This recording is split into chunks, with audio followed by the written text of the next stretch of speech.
What's good, YouTube? It's your boy Raymond Tackle Forever. Welcome to my YouTube channel.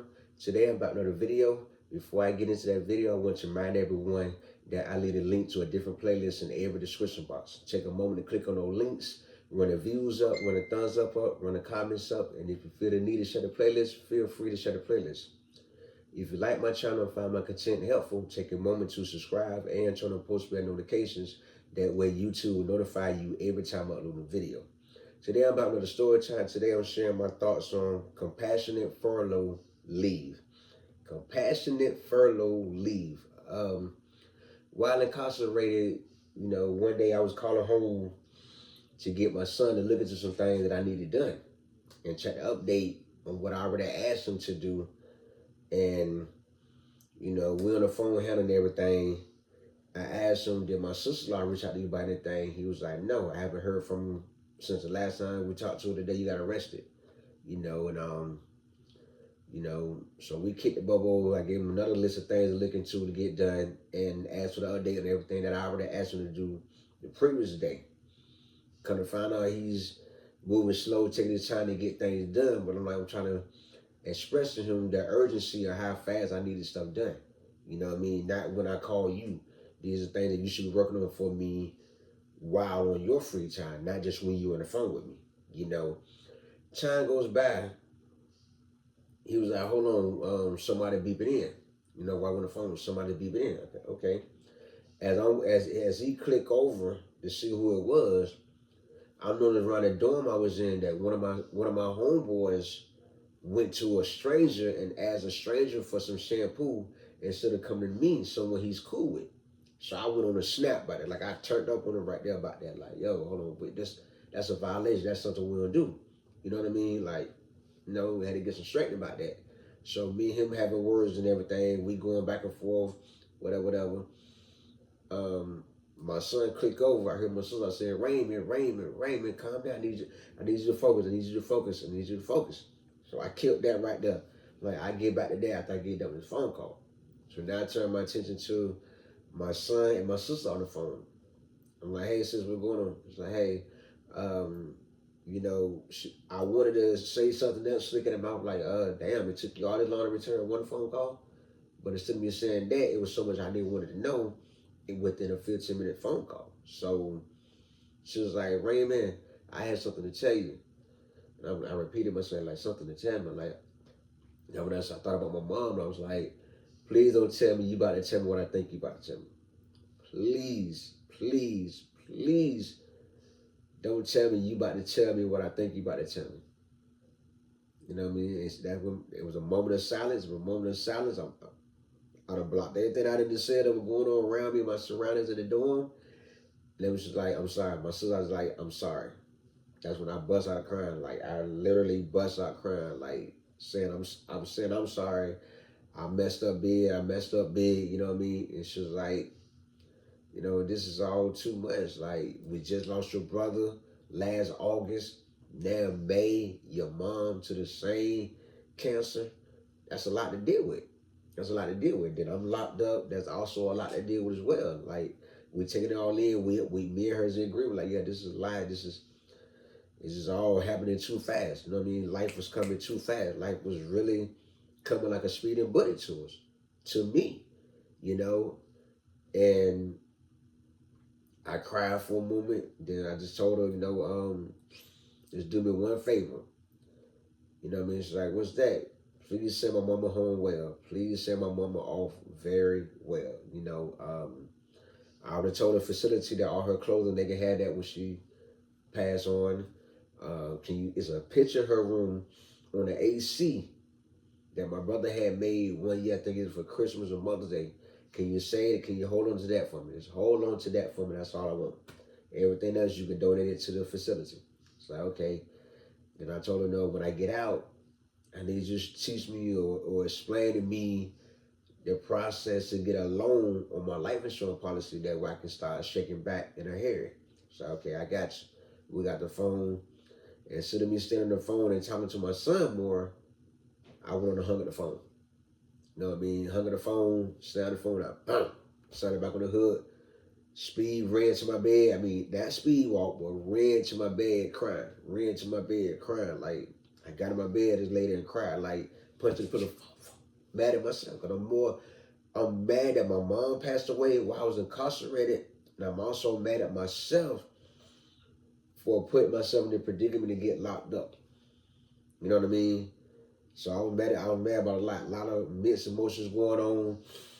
And, you know, when I turned to the right of my bed and looked, everybody that I was cool with, everybody that I played cards with, everybody that I was cool with in my dorm was right there like, bro, what's going on?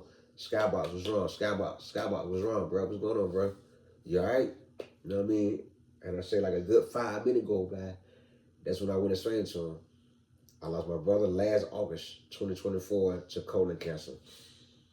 Today, I just lost my mom 2025, May 2025 to colon cancer, bro. They the reason I moved back to Virginia. They the reason I'm in Virginia, not Florida, because I moved here to better bond my birth family after being away from them since I was 12 years old. Finally get to see them again at 40 years old. Like, they is the reason I'm in Florida, I'm in Virginia, and now both of them are gone. You know what I mean? And they're like, oh man, sorry to hear. They know me, we shook hands. Like, damn, bro, that's a lot to deal with, man. You know, we talked and everything, you know, and I took advantage of the moment to share some knowledge to the dudes that was in front of me. Like, yo, if anybody in your family or you, Lord forbid, they get cancer, that radiation, all they're gonna do is eat your body up. That radiation gonna take a big toll on your body. That radiation you'll have bald spots, patches of hair in different places on your body. That's all radiation gonna do. It's gonna take a big toll and take the body through hell. Chemo, same thing, is no good. You know what I mean? All that it will prolong your life for a while, probably another year or so, longer than what they expect you to live with cancer, with certain kind of like colon cancer. But at the same time, is no good. It's no good. You know what I mean? You know, and I would explain to him that you know, I decided not to do chemo or radiation with my mom because of what it did to my brother. You know what I mean? And the doctors told us, hey, the doctors told us like this, like, your mom is 62. Her body not as strong as someone younger, someone in their 20s and 30s to fight this. You know what I mean? So the chemo radiation might do some good, it might not do some good. I told them, no, I don't want to do neither because of what it did to my brother. I understand these doctors made big money from suggesting all this stuff and then get you to go along with it, but no. I didn't want to see my mom suffer. I did not want to see my mom live out her life in pain and suffering. So that's why I decided to decline on the chemo and the radiation. That's why I was, you know, doing what I was doing for her. And, you know, it just felt bad. All of it felt bad. All of it felt bad. You know, all the mixed emotions. I stayed to myself for like the last 3 days. You know what I mean? And I think like the next day or the second day or the third day, I can't remember exactly what day it was, I heard them call my name. You know what I mean? First thing in mind is they still ain't fixed my name in the system. They still ain't fixed things. I come to the door with they say, where's your ID? So I go back to my bed, get my ID, come back to the door, show my picture, my full name on it, first and last name, middle initial. Like, we have a letter here for you, to go on a furlough. A family member of yours passed away. I'm first want to give you my condolences. And I'm like, yes, man. We need we're waiting on the funeral home or your family member to call about with the exact information, and then you be going on the furlough. Just want to give you the heads. I said, okay, thank you. And I'm like, hold on, man. I don't want to go. I don't want to attend the funeral. It's my mom. I lost my brother last August to colon cancer. He didn't find out until he got to stage 4. Then now, a couple of days ago, I just lost my mom to colon cancer. We didn't find out about her colon cancer until stage 4. You know, so I don't want to attend because all my family here, I haven't been around them like that. I haven't met everybody as of yet, and I don't want our first meet to be at my mom's funeral in jail clothes, looking rough.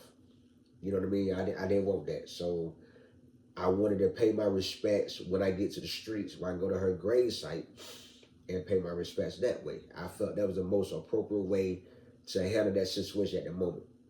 You know what I mean? I didn't want the family to see me in jail clothes. You know, I know some of the family I already knew, but I didn't want the rest that I haven't met yet to see me out there in jail clothes, which an officer at each side of me, handcuffed.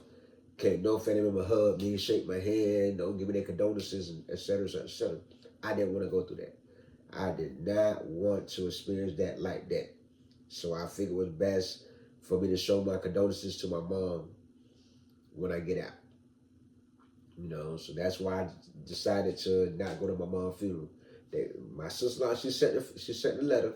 She sent the letter for me to fill out, agree to it. But then they called and told her he didn't want to go through with it.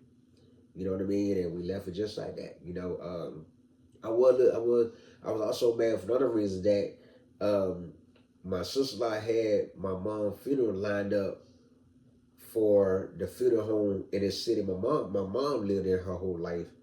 Instead, they had it lined up for the funeral home that my sister-in-law work at. You know what I mean? My sister-in-law work at one of the biggest funeral homes here in Virginia.